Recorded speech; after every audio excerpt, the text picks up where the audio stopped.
Hello, ബിൽഡിയർ കരിയറിൻ്റെ പുതിയൊരു വീഡിയോയിലേക്ക് എല്ലാവർക്കും സ്വാഗതം. ഞാൻ കീർത്തി. ഇപ്പം നമ്മൾ SSC RRB എക്സാംസ് പ്രിപ്പയർ ചെയ്യുന്നതിന് ഒപ്പം തന്നെ നമ്മൾ ഒരു ഇനീഷ്യേറ്റീവ് കൂടെ എടുക്കുകയാണ്. നമ്മൾ CBSE 10th എക്സാംസിന് പ്രിപ്പയർ ചെയ്യാനായിട്ട് കുട്ടികളെ പ്രിപ്പയർ ചെയ്യിക്കാനായിട്ട് നമ്മൾ ഒരു സീരീസ് കൂടെ സ്റ്റാർട്ട് ചെയ്യുകയാണ്. എക്സാം ഓറിയൻറ്റഡ് ആയിട്ട് മാത്സിൻ്റെ ക്ലാസ്സുകൾ. ഓക്കെ, അപ്പോൾ എല്ലാവരും ഇതുവരെ നമ്മളെ സപ്പോർട്ട് ചെയ്ത എല്ലാവരും ഇനി അങ്ങോട്ടേക്കും നിങ്ങളെ സപ്പോർട്ട് കണ്ടിന്യൂ ചെയ്യണം. SSC RRB നമ്മൾ ഓൾറെഡി ചെയ്യുന്നുണ്ട്, അതിനൊപ്പം തന്നെ CBSE 10th കൂടെ ഇൻക്ലൂഡ് ചെയ്തിട്ടുണ്ട് എന്ന് മാത്രമേ ഉള്ളൂ. ഓക്കെ, അപ്പോൾ നമുക്ക് എക്സാംസ് ഇപ്പം മാർച്ചിലാണ്, മാർച്ച് 10th മാത്സ് എക്സാം വരുന്നത് എന്നാണ് എൻ്റെ ഒരു ഓർമ്മ. 10th ആണോ 13th ആണോ എന്നൊരു കൺഫ്യൂഷൻ ഉണ്ട്. ഓക്കെ, എനിവേ അപ്പം നമുക്ക് അതിനു മുന്നേ നമ്മൾ പബ്ലിക് എക്സാം വരെ വെയിറ്റ് ചെയ്തിരിക്കാൻ പാടില്ല അല്ലേ. പ്രീ ബോർഡ് ആവുന്നതിന് മുന്നേ തന്നെ എന്ത് ചെയ്യണം, എല്ലാ റിവിഷനും കഴിഞ്ഞ് ഓൾറെഡി സെറ്റ് ആയിട്ട് വേണം നമ്മൾ ഇരിക്കാനായിട്ട്. അപ്പം എനിക്കറിയാം നിങ്ങൾ ഒരു റിവിഷനൊക്കെ കഴിഞ്ഞിട്ടായിരിക്കും ഓൾമോസ്റ്റ് എല്ലാവരും ഇരിക്കുന്നത്. അപ്പം നമ്മൾ നല്ല രീതിയിൽ നമുക്ക് എന്ത് വേണം, നമുക്ക് നമ്മുടെ ഇഷ്ടപ്പെട്ട കോഴ്സുകളൊക്കെ കിട്ടണമെങ്കിൽ നമ്മൾ എന്ത് ചെയ്യണം, നല്ല രീതിയിൽ പഠിച്ചാൽ മാത്രമേ നമുക്ക് എന്ത് കിട്ടുള്ളൂ, നമുക്ക് ഇഷ്ടപ്പെട്ട കോഴ്സുകളിലേക്ക് അഡ്മിഷനും അതുപോലെ നമ്മുടെ ഫ്യൂച്ചറും എല്ലാം എന്ത് ചെയ്യാൻ പറ്റുള്ളൂ, നമുക്ക് കിട്ടുള്ളൂ. ഓക്കെ, അപ്പം നമുക്ക് ഇന്ന് നോക്കുന്നത് നമ്മൾ ഫസ്റ്റ് ചാപ്റ്റർ ആണ്. ഞാനിവിടെ ഉദ്ദേശിക്കുന്നത് എന്താ വെച്ച് കഴിഞ്ഞാൽ, ആദ്യം നമ്മൾ ഒരു ചാപ്റ്ററിന് ബ്രീഫായിട്ട് ഒന്ന് എക്സ്പ്ലെയിൻ ചെയ്തിട്ട് അതിൻ്റെ 1-2 സാമ്പിൾ പേപ്പേഴ്സ് ചെയ്തതിന് ശേഷം പ്രീവിയസ് ഇയർ ക്വസ്റ്റ്യൻ പേപ്പേഴ്സ് കൂടെ ഡിസ്കസ് ചെയ്തിട്ട് ഒരു ചാപ്റ്റർ കംപ്ലീറ്റ് ചെയ്യാവുന്ന രീതിയിലാണ് നമ്മളിവിടെ ക്ലാസ്സുകൾ സെറ്റ് ചെയ്ത് വെച്ചിരിക്കുന്നത്. ഓക്കെ, അപ്പം ഇന്ന് നമ്മൾ റിയൽ നമ്പേഴ്സിൻ്റെ നോട്ട്സ് ഷോർട്ടായിട്ട് റിയൽ നമ്പേഴ്സ് എന്താണ് എന്നുള്ള കാര്യം ഒന്ന് എക്സ്പ്ലെയിൻ ചെയ്യുകയാണ്. ഓക്കെ, അപ്പൊ നിങ്ങൾക്കൊരു റിവിഷൻ ആവാനായിട്ടാണ് ഇത്. അപ്പൊ റിയൽ നമ്പേഴ്സ് എന്ന് വെച്ചാൽ എന്താണ്? നമ്മൾ കുറേയധികം നമ്പേഴ്സ് നമ്മൾ കേട്ടിട്ടുണ്ട് അല്ലെ. നാച്ചുറൽ നമ്പേഴ്സ്, ഹോൾ നമ്പേഴ്സ്, പിന്നെന്താണ് റാഷണൽ നമ്പേഴ്സ്, ഇൻഡിജേഴ്സ് എന്നൊക്കെ കേട്ടിട്ടുണ്ട്. അപ്പൊ റിയൽ നമ്പേഴ്സ് എന്ന് പറഞ്ഞാൽ റാഷണൽ നമ്പേഴ്സും ഇറാഷണൽ നമ്പേഴ്സും ഇൻക്ലൂഡ് ചെയ്തിരിക്കുന്ന നമ്പേഴ്സ് ആണ് റിയൽ നമ്പേഴ്സ്. ദാറ്റ് മീൻസ് നമ്മുടെ എല്ലാ നമ്പേഴ്സിനെയും ചേർത്തിട്ടാണ് നമ്മൾ എന്ത് പറയുന്നത്, റിയൽ നമ്പേഴ്സ് എന്ന് പറയുന്നത്. ഓക്കെ, അപ്പൊ റാഷണൽ നമ്പേഴ്സ് എന്ന് പറഞ്ഞാൽ നമ്മുടെ നമ്പർ സിസ്റ്റം എങ്ങനെയാ പോകുന്നത്? നമ്പർ സിസ്റ്റത്തിൽ ആദ്യം വരുന്നത് നാച്ചുറൽ നമ്പേഴ്സ് ആണ്. നാച്ചുറൽ നമ്പേഴ്സ് എന്ന് പറഞ്ഞാൽ എന്താണ്? 1 2 3 ഇങ്ങനെ പോകുന്ന നമ്പേഴ്സ് ആണ് നാച്ചുറൽ നമ്പേഴ്സ് അല്ലെ. ഈ നാച്ചുറൽ നമ്പേഴ്സിന്റെ കൂടെ 0 ആഡ് ചെയ്ത് വരുന്ന നമ്പേഴ്സിനെയാണ് നമ്മൾ എന്ത് പറയുന്നത്, ഹോൾ നമ്പേഴ്സ് എന്ന് പറയുന്നത്. ഹോൾ നമ്പേഴ്സ് എന്നാണ് അതിനെ പറയുക. ഇനി ഇതിന്റെ കൂടെ നെഗറ്റീവ് നമ്പേഴ്സ് കൂടെ ആഡ് ആവുകയാണെങ്കിലോ, നെഗറ്റീവ് നമ്പേഴ്സും 0യും പോസിറ്റീവ് നമ്പേഴ്സും കൂടെ ആഡ് ആവുന്ന നമ്പേഴ്സിനെയാണ് നമ്മൾ എന്ത് പറയുക, ഇൻഡിജേഴ്സ് എന്ന് പറയുക. ഓക്കെ, ഇൻഡിജേഴ്സ് എന്ന് പറയുക. ഇതിനകത്ത് ഫ്രാക്ഷൻസ് കൂടെ ഇൻക്ലൂഡ് ആയി കഴിഞ്ഞാൽ അതിനെ നമ്മൾ എന്ത് പറയും, റാഷണൽ നമ്പേഴ്സ് എന്ന് പറയും. ഫ്രാക്ഷൻസ് കൂടെ വരുന്നതിനെയാണ് റാഷണൽ നമ്പേഴ്സ് എന്ന് പറയുന്നത്. അതല്ലാണ്ടെയുള്ള ബാക്കി നമ്പേഴ്സിന് ഇറാഷണൽ. അപ്പൊ നമ്മൾ ഇത്രയും കാര്യങ്ങൾ ക്ലിയർ ആയോ? നാച്ചുറൽ, ഹോള്, ഇൻഡിജേഴ്സ് ക്ലിയർ ആയില്ലേ? ഇനി റാഷണൽ നമ്പേഴ്സ് എന്ന് പറഞ്ഞാൽ എന്താണെന്നും ഇറാഷണൽ നമ്പേഴ്സ് എന്ന് പറഞ്ഞാൽ എന്താണെന്നും നമ്മൾ തൊട്ടപ്പുറത്തെ സ്ലൈഡിൽ പഠിക്കുന്നുണ്ട്. ഇത്രയും കാര്യങ്ങൾ ഒന്ന് മനസ്സിലാക്കി വെക്കുക. ഓക്കെ, ഇനി ഇൻഡിജേഴ്സ് വരെയുള്ള എല്ലാ നമ്പേഴ്സും ഇൻക്ലൂഡിങ് ഫ്രാക്ഷൻസും ആണ് റാഷണൽ നമ്പേഴ്സ്. റാഷണൽ നമ്പേഴ്സ് അല്ലാത്ത ബാക്കി ഫ്രാക്ഷൻ ഫോമിൽ എഴുതാൻ പറ്റാത്ത എല്ലാ നമ്പേഴ്സിനെയും നമ്മൾ എന്ത് പറയും, ഇറാഷണൽ നമ്പേഴ്സ് എന്നും പറയും. അത്രയും ഇപ്പൊ ഒന്ന് മനസ്സിലാക്കി വെക്കുക. വേണമെങ്കിൽ ഞാനിവിടെ ഒന്ന് റാഷണൽ നമ്പേഴ്സ് ഇറാഷണൽ നമ്പേഴ്സ് പറഞ്ഞിട്ട് നമുക്ക് അങ്ങോട്ടേക്ക് പോവാം. If A number can be expressed in the form of p/q where p and q are integers and q not equal to 0, അതിനെയാണ് നമ്മൾ റാഷണൽ നമ്പർ എന്ന് പറയുക. അതായത് ഫ്രാക്ഷണൽ ഫോമിൽ എഴുതാൻ പറ്റുന്ന നമ്പേഴ്സ്. ഫ്രാക്ഷണൽ ഫോമിൽ എഴുതാൻ പറ്റുന്ന നമ്പേഴ്സ് എന്ന് പറഞ്ഞാൽ എന്തായിരിക്കും? എല്ലാ നാച്ചുറൽ നമ്പേഴ്സും എല്ലാ ഇൻഡിജേഴ്സും അങ്ങനെ തന്നെയാണ് അല്ലെ. കാരണം എന്താണ്, വെറുതെ ഒരു 2 എന്ന് എഴുതിയാൽ നമുക്ക് അതിനെ എങ്ങനെ എഴുതാം, 2/1 എന്ന് എഴുതാം. അതല്ലെങ്കിൽ ആ 2നെ നമുക്ക് 4/2 എന്ന് എഴുതാം അല്ലെ. അപ്പോ ഏത് നമ്പറിനെയും നമുക്ക് ഫ്രാക്ഷൻ രൂപത്തിൽ എഴുതാൻ പറ്റും എങ്കിൽ ഫ്രാക്ഷൻസിനെ എന്നല്ല പറയുന്നത്, ഫ്രാക്ഷൻ രൂപത്തിൽ എഴുതാൻ പറ്റുന്ന നമ്പേഴ്സിനെ എല്ലാം നമ്മൾ എന്താ പറയുക, റാഷണൽ നമ്പേഴ്സ് എന്നാണ് പറയുക. ഓക്കെ, അപ്പോ അങ്ങനെ ഫ്രാക്ഷണൽ ഫോമിൽ എഴുതാൻ പറ്റാത്ത നമ്പേഴ്സിനെയാണ് നമ്മൾ എന്ത് പറയുക, ഇറാഷണൽ നമ്പേഴ്സ് എന്ന് പറയുന്നത്. റാഷണൽ നമ്പറിന് എക്സാമ്പിൾ ആയിട്ട് നമുക്ക് എന്ത് വേണേലും പറയാം, 2 1/2 ഒക്കെ എന്താണ്, റാഷണൽ നമ്പേഴ്സിന് എക്സാമ്പിൾ ആണ്. അങ്ങനെ എഴുതാൻ പറ്റാത്ത നമ്പേഴ്സിനെയാണ് ഇറാഷണൽ നമ്പർ എന്ന് പറയുന്നത്. അപ്പൊ ഇറാഷണൽ നമ്പർ എന്തായിരിക്കും? റൂട്ട് നമ്പേഴ്സിനെ, ഇപ്പൊ √2 എന്ന് പറയുന്ന ഒരു നമ്പറിനെ നമുക്ക് ഫ്രാക്ഷൻ ആക്കി എഴുതാൻ പറ്റുമോ? ഏതേലും ഒരു നമ്പർ ഡിവൈഡ് ചെയ്താൽ നമുക്ക് √2 എന്ന ആൻസർ കിട്ടുമോ? കിട്ടില്ല അല്ലെ. നമുക്ക് ഏത് നമ്പർ ഡിവൈഡ് ചെയ്താലും √2 എന്ന ആൻസർ കിട്ടില്ല. അപ്പൊ എന്താണ്? റൂട്ട് നമ്പേഴ്സ് എല്ലാം എന്താണ്? ഇറാഷണൽ നമ്പർ ആണ്. പിന്നെ ഇറാഷണൽ നമ്പറിന് എക്സാമ്പിൾ ആണ് പൈ. പൈ എന്താണ്? ഇറാഷണൽ നമ്പർ ആണ്. ഓക്കെ, അപ്പോൾ നമുക്ക് ഫ്രാക്ഷണൽ ഫോമിൽ അല്ലെങ്കിൽ p/q ഫോമിൽ എഴുതാൻ പറ്റാത്ത നമ്പേഴ്സിനെയാണ് നമ്മൾ എന്ത് പറയുന്നത്? ഇറാഷണൽ നമ്പർ എന്ന് പറയുന്നത്. p/q ഫോമിൽ എഴുതാൻ പറ്റുന്ന നമ്പേഴ്സിനെയാണ് നമ്മൾ എന്ത് പറയുന്നത്? റാഷണൽ നമ്പേഴ്സ് എന്നും പറയുന്നത്. അപ്പൊ അത് ക്ലിയർ ആയില്ലേ? അങ്ങനെയാണെങ്കിൽ ഇനി ഇവിടെ നമ്മൾ എന്താ പറഞ്ഞത്? അപ്പൊ റാഷണലും ഇറാഷണലും കൂടെ നമ്മൾ പഠിച്ചു അല്ലെ. അപ്പൊ റാഷണലിനകത്ത് എന്ത് വരും? Integers, whole numbers, natural numbers, ഇതെല്ലാം എവിടെ വരും? റാഷണൽ നമ്പേഴ്സിനകത്ത് വരും. ബാക്കിയുള്ളതാണ് ഇറാഷണൽ. അങ്ങനെയാണെങ്കിൽ റിയൽ നമ്പേഴ്സ് എന്ന് പറഞ്ഞാൽ എന്താണ്? റാഷണൽ പ്ലസ് ഇറാഷണൽ നമ്പേഴ്സ് എന്ന് പറയുമ്പോൾ എന്തായി? നമുക്ക് അറിയാവുന്ന എല്ലാ നമ്പേഴ്സും എന്തിന്റെ അണ്ടറിലാണ് വരുന്നത്? റിയൽ നമ്പേഴ്സിന്റെ അണ്ടറിലാണ് വരുന്നത്. ഓക്കെ, ക്ലിയർ ആയിട്ടുണ്ടാവും എന്ന് വിചാരിക്കുന്നു. പറഞ്ഞ കാര്യങ്ങൾ ക്ലിയർ ആയിട്ടുണ്ടാവും എന്ന് വിചാരിക്കുന്നു. ഇത് നമുക്ക് വേണമെങ്കിൽ ഒരു ചാർട്ട് രൂപത്തിൽ എഴുതാം. അതായത് നമ്മൾ ആദ്യം എന്താണ്? നാച്ചുറൽ നമ്പേഴ്സ് ആണ് അല്ലെ. Natural numbers. നാച്ചുറൽ നമ്പേഴ്സിന്റെ കൂടെ നമ്മൾ 0 ആഡ് ചെയ്താല് അതെന്താവും? ഹോൾ നമ്പർ ആവും അല്ലെ. ഹോൾ നമ്പറിന്റെ കൂടെ എന്ത് ആഡ് ചെയ്താൽ മതി? നെഗറ്റീവ് നമ്പേഴ്സ്, നെഗറ്റീവ്സ് ആഡ് ചെയ്താല് അതെന്താവും? അത് ഇന്റിജേഴ്സ് ആവും. ഓക്കെ, ഇന്റിജേഴ്സിന്റെ കൂടെ ഫ്രാക്ഷൻസ്, ഇന്റിജേഴ്സിന്റെ കൂടെ ഫ്രാക്ഷൻസ് കൂടെ വന്നു കഴിഞ്ഞാൽ അതെന്താവും? റാഷണൽ ആവും അല്ലെ. റാഷണലിന്റെ കൂടെ ഇറാഷണൽ വന്നു കഴിഞ്ഞാൽ അതെന്താവും? റിയൽ നമ്പേഴ്സ് ആവും. ഓക്കെ, അപ്പോ ഈ ഒരു ചാർട്ട് പഠിച്ചു കഴിഞ്ഞാൽ നമുക്ക് വൃത്തിയായിട്ട് എന്ത് മനസ്സിലാക്കാൻ പറ്റും? എങ്ങനെയാണ് ആ ഫ്ലോ പോകുന്നത് എന്നുള്ള കാര്യം ക്ലിയർ ആവും. ഓക്കെ, ഇനി റിയൽ നമ്പേഴ്സിനെ എല്ലാം നമുക്ക് എവിടെ പ്ലോട്ട് ചെയ്യാൻ പറ്റും? നമ്പർ ലൈനിൽ പ്ലോട്ട് ചെയ്യാൻ പറ്റും. അത് റാഷണൽ ആയാലും ഇറാഷണൽ ആയാലും നമുക്ക് എന്ത് ചെയ്യാൻ പറ്റും? റിയൽ നമ്പേഴ്സിനെ ഒരു നമ്പർ ലൈനിനകത്ത് നമുക്ക് എന്ത് ചെയ്യാൻ പറ്റും? പ്ലോട്ട് ചെയ്യാനായിട്ട് പറ്റും. ഇതൊക്കെ നമ്മൾ മുന്നത്തെ ക്ലാസ്സുകളിൽ പഠിച്ചതാണ്. ജസ്റ്റ് അതെല്ലാം ഒന്ന് റിവൈൻഡ് ചെയ്തെടുക്കാനാണ് ഞാൻ ഇത്രയും നേരം പറഞ്ഞത്. ഓക്കെ, അപ്പൊ എന്താണ് real numbers, rational numbers, rational numbers, അങ്ങനത്തെ കാര്യങ്ങളെല്ലാം മനസ്സിലായിട്ടുണ്ടാവും എന്ന് വിചാരിക്കുന്നു. നമുക്ക് അടുത്ത ടോപ്പിക്കിലേക്ക് പോവാം. Fundamental theorem of arithmetic. നമ്മൾ കുറേയധികം പോർഷൻസ് സ്കിപ്പ് ചെയ്തിട്ടുണ്ട് അല്ലെ.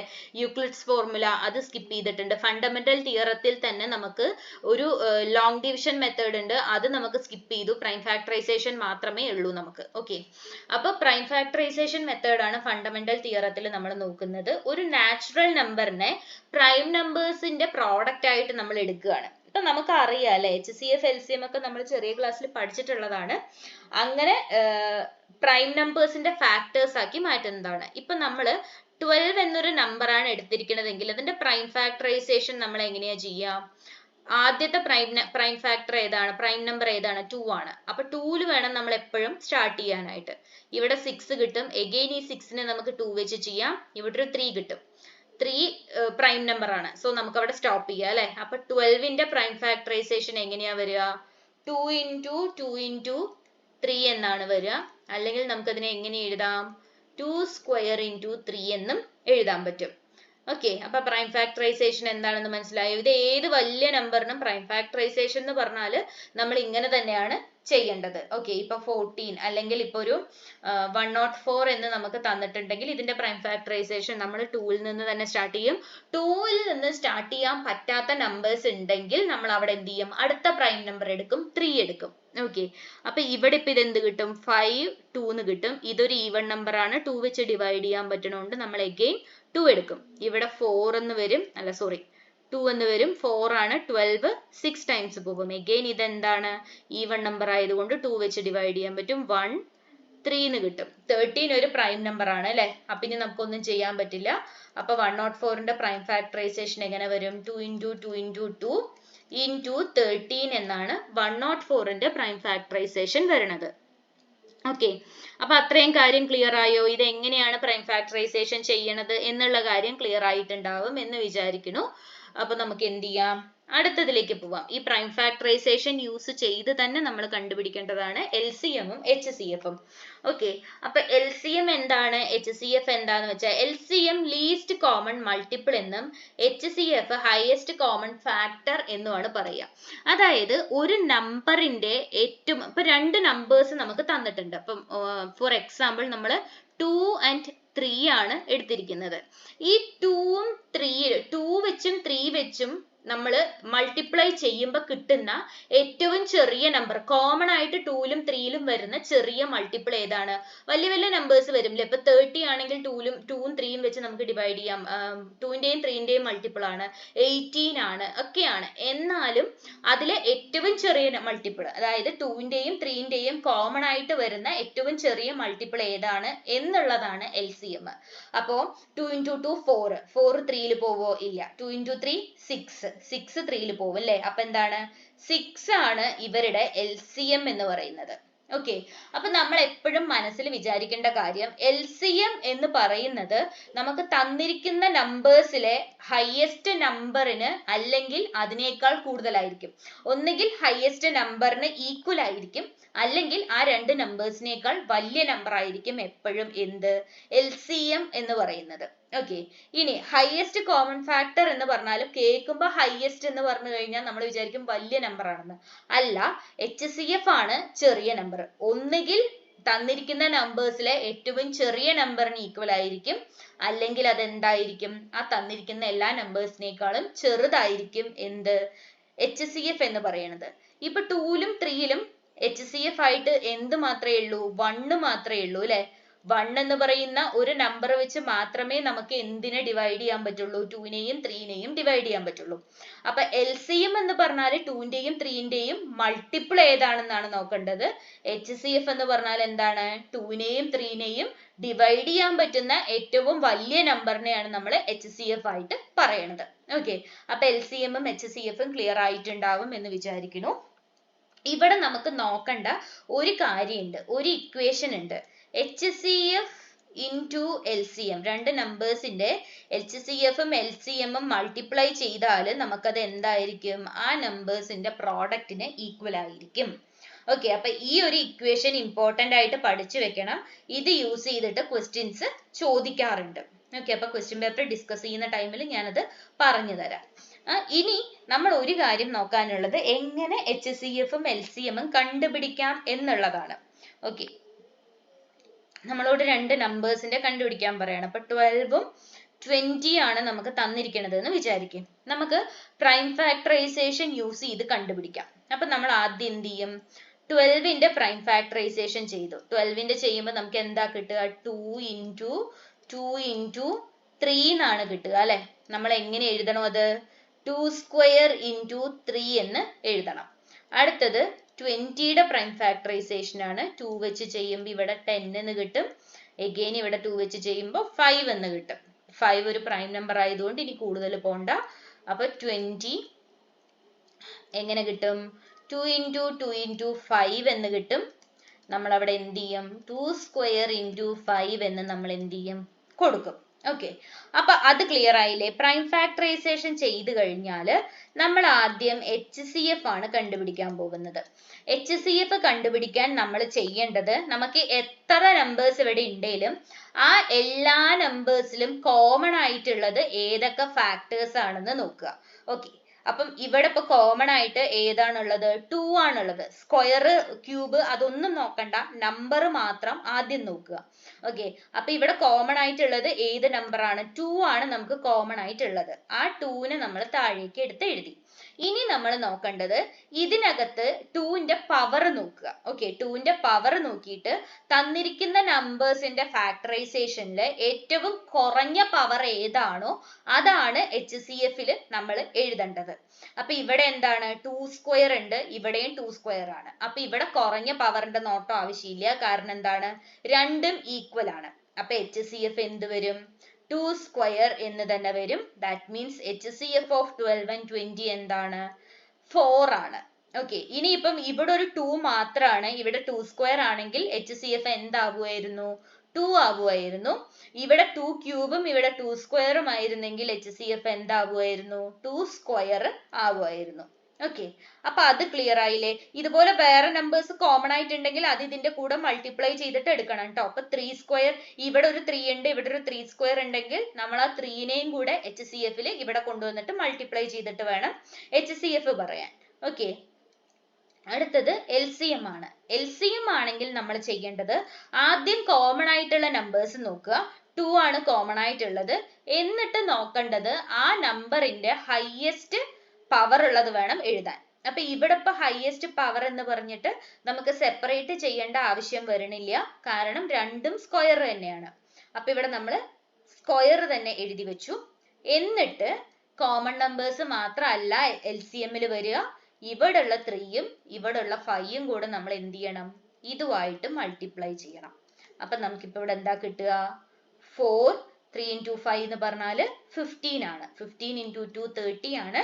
30 into 2 എന്താണ്? 60 ആണ്. അപ്പൊ 15 into 4 60. HCF 4 എന്നും LCM എന്താണ് നമുക്ക് കിട്ടിയത്? 60 എന്നുമാണ് കിട്ടിയത്. ഓക്കെ, അപ്പൊ പ്രൈം ഫാക്ടറൈസേഷൻ യൂസ് ചെയ്തിട്ട് എങ്ങനെയാണ് LCM HCF കണ്ടുപിടിക്കണേന്ന് മനസ്സിലായിട്ടുണ്ടാവും എന്ന് വിചാരിക്കുന്നു. ഇങ്ങനെ ചെയ്തു കഴിഞ്ഞാൽ നമുക്ക് ഏത് വലിയ നമ്പേഴ്സിന്റെ HCF LCM കണ്ടുപിടിക്കാൻ പറഞ്ഞാലും ഇങ്ങനെ തന്നു കഴിഞ്ഞാൽ നമുക്ക് ചെയ്യാൻ പറ്റും. ഓക്കെ, അപ്പൊ ഇത് എങ്ങനെയൊക്കെയാ ക്വസ്റ്റ്യൻസ് വരിക എന്നുള്ളത് നിങ്ങൾക്ക് ഓൾറെഡി അറിയാം. എങ്ങനെയൊക്കെയാണ് ക്വസ്റ്റ്യൻസ് വരുന്നത്, ഇതൊക്കെ എങ്ങനെയൊക്കെയാണ് ചെയ്യണത് എന്നുള്ള കാര്യങ്ങളൊക്കെ നിങ്ങൾക്ക് അറിയാം. ഞാൻ ഒന്നുകൂടെ ഒന്ന് പറഞ്ഞു തന്നു എന്ന് മാത്രമേ ഉള്ളൂ. അപ്പൊ നമുക്ക് ക്വസ്റ്റ്യൻ ആൻസേഴ്സ് ചെയ്യുമ്പോൾ കുറച്ചുകൂടെ ക്ലിയർ ആവും. അടുത്തത് റാഷണൽ നമ്പേഴ്സും ഇറാഷണൽ നമ്പേഴ്സും നമ്മൾ ഓൾറെഡി ഡിസ്കസ് ചെയ്തു അല്ലെ? റാഷണൽ നമ്പേഴ്സിനെ കുറിച്ചും ഇറാഷണൽ നമ്പേഴ്സിനെ കുറിച്ചും ഓൾറെഡി പറഞ്ഞു കഴിഞ്ഞു. ഇനി നോക്കാനുള്ളത് നമ്പർ തിയറി ആണ് അല്ലെ? നമുക്ക് ഇതിനകത്ത് ഇമ്പോർട്ടന്റ് ആയിട്ട് ഒരു ക്വസ്റ്റ്യൻ വരുന്നുണ്ട് ഇറാഷണാലിറ്റി പ്രൂവ് ചെയ്യാനായിട്ട്. അവിടെയാണ് നമ്മൾ ഈ നമ്പർ തിയറി കൂടുതലായിട്ടും യൂസ് ചെയ്യണത്. അപ്പൊ നമ്പർ തിയറിയിൽ പറയണത് എന്താണ്? If P is a prime number which divides A square, then P divides A also. അതായത് ഇപ്പോ 2 എന്ന് പറയുന്ന നമ്പർ 4 സ്ക്വയറിനെ ഡിവൈഡ് ചെയ്യുന്നുണ്ട്. അതായത് 4 സ്ക്വയർ എന്ന് പറഞ്ഞാൽ എന്താണ്? 16 ആണ്.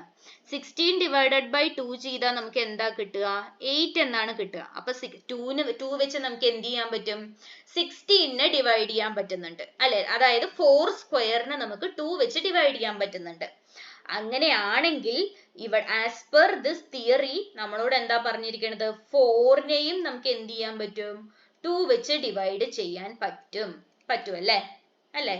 ഇവിടെ 2 ആണ് എന്തായിട്ട് എടുത്തിരിക്കുന്നത്? P ആയിട്ട് എടുത്തിരിക്കുന്നത്. 4 എന്തായിട്ട് എടുത്തിരിക്കണേ? A ആയിട്ടാണ് എടുത്തിരിക്കുന്നത്. മനസ്സിലായോ? അപ്പോ ഒരു നമ്പർ വെച്ച്, ഒരു പ്രൈം നമ്പർ വെച്ച് നമുക്ക് ഏതെങ്കിലും ഒരു നമ്പറിന്റെ സ്ക്വയറിനെ ഡിവൈഡ് ചെയ്യാൻ പറ്റുന്നുണ്ടെങ്കിൽ ആ സെയിം പ്രൈം നമ്പർ വെച്ച് നമുക്ക് എന്ത് ചെയ്യാൻ പറ്റും? സ്ക്വയർ ഇല്ലാണ്ട് ആ നമ്പറിനെയും എന്ത് ചെയ്യാൻ പറ്റും? ഡിവൈഡ് ചെയ്യാൻ പറ്റും എന്നാണ് പറയുന്നത്. ഓക്കെ, അപ്പൊ അത് ക്ലിയർ ആയില്ലേ? ഫസ്റ്റ് തിയറി ക്ലിയർ ആയില്ലേ? അടുത്തത് non-zero rational and irrational numbers product and quotient are both irrational. അതായത് ഇപ്പൊ നമുക്കൊരു റാഷണൽ നമ്പർ 2 എന്നും ഒരു ഇറാഷണൽ നമ്പർ √2 എന്നും തന്നിട്ടുണ്ട് എന്ന് വിചാരിക്കേ. ഓക്കെ, √2 എന്നും തന്നിട്ടുണ്ട്. ഇതിന്റെ പ്രോഡക്റ്റ് എന്ന് പറഞ്ഞാൽ എന്താണ്? 2 into √2 ആണ്, which is equal to 2√2. ഇതെന്താണ്? 2√2 എന്താണ്? ഇറാഷണൽ ആണ് അല്ലെ?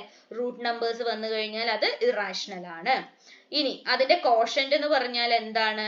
2 divided by √2 ആണ്. ഓക്കെ, 2 divided by √2 എന്ന് പറയുമ്പോൾ നമ്മൾ ഒരു √2നെ ടോപ്പിലും ബോട്ടത്തിലും മൾട്ടിപ്ലൈ ചെയ്യും. അപ്പൊ നമുക്ക് എന്ത് കിട്ടും? 2√2 by 2 എന്നാണ് കിട്ടുക. 2 ക്യാൻസൽ ആവും. നമ്മുടെ ആൻസർ √2 എന്ന് കിട്ടും. അതെന്ത് തന്നെയാണ്? ഇറാഷണൽ ആണ്. മനസ്സിലായോ? അപ്പോ എപ്പോഴും ഒരു റാഷണൽ നമ്പറും ഒരു ഇറാഷണൽ നമ്പറും, 0 അല്ലാത്ത റാഷണൽ നമ്പർ കേട്ടോ, 0 ഒരു റാഷണൽ നമ്പർ ആണ്. സോ 0 അല്ലാത്ത ബാക്കിയുള്ള ഏത് റാഷണൽ നമ്പർ നമ്മൾ എടുത്താലും അതിനകത്ത് ആ നമ്പേഴ്സ് തമ്മിലുള്ള പ്രോഡക്റ്റ് എപ്പോഴും എന്തായിരിക്കും? ഇറാഷണൽ ആയിരിക്കും. അതുപോലെ തന്നെ അതിന്റെ കോഷ്യന്റ് ഡിവൈഡ് ചെയ്യുന്നതും എന്തായിരിക്കും? ഇറാഷണൽ ആയിരിക്കും. ഓക്കെ, ഇനി √P ഇറാഷണൽ ആണെങ്കിൽ P എന്തായിരിക്കും? പ്രൈം നമ്പർ ആയിരിക്കും. നോക്കിക്കോ, √2. ഇനി ഇത് പ്രത്യേകിച്ച് ഒന്നും ചെയ്യാൻ പറ്റില്ല, കാരണം എന്താണ്, 2 പ്രൈം നമ്പർ ആണ്. √4 എന്ന് പറഞ്ഞാൽ എന്താണ്, 2 ആണ്. സോ അവിടെ അത് പ്രൈം നമ്പർ അല്ല. ഓക്കെ. √3 എന്താണ്, ഇറാഷണൽ ആണ്, കാരണം എന്താണ്, 3 ഒരു പ്രൈം നമ്പർ ആണ്. ഓക്കെ. √5 എന്താണ്, ഇറാഷണൽ ആണ്, കാരണം 5 ഒരു പ്രൈം നമ്പർ ആണ്. ഓക്കെ, മനസ്സിലായില്ലേ? അപ്പൊ ഈ 3 തിയറിയും എന്താണ് ഉദ്ദേശിച്ചത് എന്നുള്ള കാര്യം ക്ലിയർ ആയിട്ടുണ്ടാവും എന്ന് വിചാരിക്കുന്നു. അപ്പൊ ഈ 3 കാര്യങ്ങളാണ് നമുക്ക് നമ്പർ തിയറിയിൽ ഉള്ളത്. ഓക്കെ. അപ്പം ഇത്രയും കാര്യങ്ങളാണ് നമുക്ക് എന്തുള്ളത്, റിയൽ നമ്പേഴ്സിനകത്ത് ഇമ്പോർട്ടന്റ് ആയിട്ട് നോക്കാനുള്ളത്. അപ്പൊ നമ്മൾ എന്തൊക്കെയാ നോക്കിയ, റിയൽ നമ്പേഴ്സ് എന്താണെന്ന് നോക്കി, അതിന്റെ കാര്യങ്ങളെല്ലാം നോക്കി. അതിനുശേഷം ഫണ്ടമെന്റൽ തിയറം ഓഫ് അരിത്തമാറ്റിക്കിനകത്ത് പ്രൈം ഫാക്ടറൈസേഷനെ കുറിച്ച് നോക്കി. ആഫ്റ്റർ ദാറ്റ് LCM HCF എങ്ങനെയൊക്കെയാണ് ചെയ്യേണ്ടതെന്നും ആ ഒരു ഇക്വേഷനും നമ്മൾ നോക്കി. പിന്നെ എന്താണ്, റാഷണൽ നമ്പേഴ്സ്, ഇറാഷണൽ നമ്പേഴ്സ് എന്താണെന്ന് നോക്കി. അതിനുശേഷം നമ്പർ തിയറിയും പഠിച്ചു. ഓക്കെ. അപ്പൊ ഇത്രയുമാണ് റിയൽ നമ്പേഴ്സിനകത്ത് ഫസ്റ്റ് ചാപ്റ്ററിനകത്ത് നമുക്ക് പഠിക്കാനുള്ളത്. അപ്പൊ പറഞ്ഞു തന്ന കാര്യങ്ങൾ എല്ലാവരും ഒന്ന് റിവൈസ് ചെയ്ത് നല്ല രീതിയിൽ ഫിക്സ് ചെയ്ത് വെച്ച് കഴിഞ്ഞാൽ നമുക്ക് എന്ത് ചെയ്യാം, അടുത്ത ക്ലാസ്സിൽ നമുക്ക് ഇതിന്റെ കുറച്ച് സാമ്പിൾ ക്വസ്റ്റ്യൻസ് ചെയ്യാം. ഓക്കെ. റിയൽ നമ്പേഴ്സിലെ ചാപ്റ്ററിനകത്ത് വരുന്ന കുറച്ച് NCERT ക്വസ്റ്റ്യൻസ് ഞാൻ ചെയ്യുന്നില്ല, കാരണം നമുക്കിപ്പോൾ എന്തായാലും അതൊക്കെ നിങ്ങൾ ചെയ്ത് ഓൾറെഡി പ്രാക്ടീസ് ചെയ്ത് സെറ്റ് ആയിട്ട് ഇരിക്കുകയായിരിക്കും. അപ്പൊ നമ്മൾ എഗെയിൻ അത് തന്നെ റിപ്പീറ്റ് ചെയ്ത് ചെയ്യേണ്ട ആവശ്യമില്ല. പക്ഷെ ചെയ്യില്ല എന്നല്ല, പ്രീവിയസ് ഇയർ ക്വസ്റ്റ്യൻ പേപ്പേഴ്സിൽ വന്നിട്ടുള്ള NCERT ക്വസ്റ്റ്യൻസ് എന്തായാലും നമ്മൾ ഒന്നുകൂടി ഡിസ്കസ് ചെയ്യും PYQ ചെയ്യുന്ന സമയത്ത്. അതല്ലാണ്ട് നമുക്ക് എന്ത് ചെയ്യാം, അടുത്ത ക്ലാസ്സിൽ കുറച്ചധികം സാമ്പിൾ ക്വസ്റ്റ്യൻസ് ഡിസ്കസ് ചെയ്യാം. ഓക്കെ. അപ്പൊ അടുത്ത ക്ലാസ്സിനായിട്ട് വെയിറ്റ് ചെയ്യാം. അടുത്ത വീഡിയോ ആയിട്ട് കാണുന്നത് വരേക്കും താങ്ക് യു.